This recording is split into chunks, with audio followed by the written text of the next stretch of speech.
Знаеш ли, че начинът, по който мислим за себе си, по който се отнасяме към себе си, е и начинът, който е определящ за визията ни за здравето. Ако ти си търсещ информация и знание човек, значи сме от една и съща кръвна група.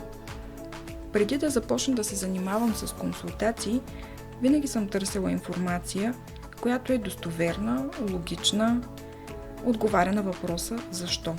Например, когато търся отговора на въпроса защо ми е нужно да се храня с растителна храна, се появяват редица други въпроси.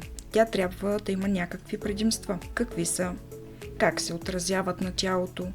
Как работи организма, за да я метаболизира и така нататък. Ето колко много въпроси възникват след единствения въпрос защо.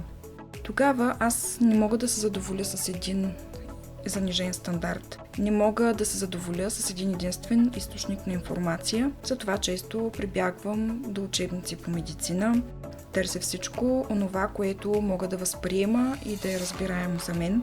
Именно поради това, както казах, не мога да занижа и стандарта си, нито за себе си, нито за теб.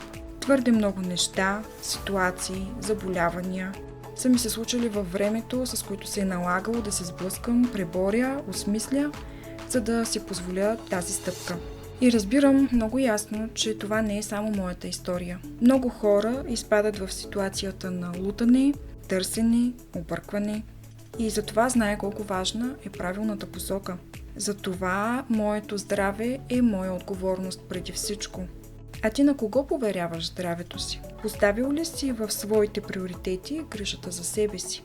Ако да, това е чудесно. Значи ти си моят човек. Ти си готов за промяна.